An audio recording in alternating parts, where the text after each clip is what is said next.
bossing, magandang umaga sa lahat, maulang umaga sa lahat. So may nag-walk-in sa atin sa garahe, hindi para bumili, kundi magbenta. So way back last year mga boss, no, ma-share ko lang, mabilisang istorya lang, galing po sa atin to mga boss 1 year ago.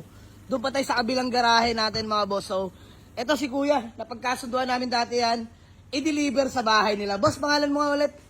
Joel Reyes. Ayan, si Kuya Joel. So, kamusta? Okay naman. Talagang pinaganda mo no? May dashcam, Kompleto yan. kompleto lahat. Kakarehistro lang, lamig na ng aircon. Tapos pinawheel alignment niya na lahat. Di naman ipagkakaila mga boss, napakamaalaga sa sasakyan. So, Mitsubishi Adventure na 2002 gas manual. Mga bossing, gas engine, manual transmission.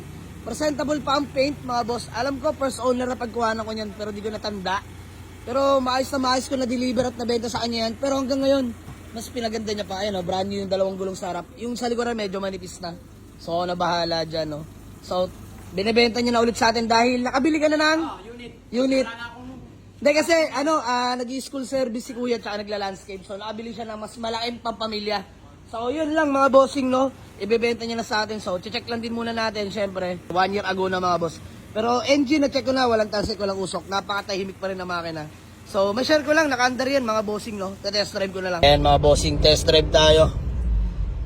Mitsubishi Adventure, 1 year ago. Kailan nyo to nabili, Kuya Joel? June. June 23. O, kasi piyesta sa inyo yun, di ba? Oo. Piyesta sa nila yung mga boss, di ko makakalimutan si Kuya Joel. Pinakain kami ng bonggang-bongga. Kasama ko yung mga grupo ko nun. Hindi kayo bumalik eh. Di na kami bumalik yung day 2. So, ayan mga boss, bumalik ulit si Kuya Joel dahil nakabili na sila ng Mas malaki. Kia, mas malaki na, kuya. So, wala na rin sila para daan. Saksi ako mga boss nung dineliver ko to.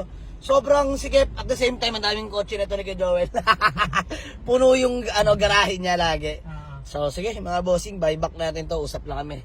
Mga bossing. So, naalaga ni Kuya Joel. May dashcam pa mga bossing. So, budget meal lang natin ibibigay ito mga boss sa Mitsubishi Adventure 2002 na manual. Gas engine mga bossing. Let's go. Maayos, walang alampag. Well-maintained di Kuya Joel. Bossing, deal namin kay Joel. Napakadali at napakabait kausap. So, problema na ito, wala silang convoy.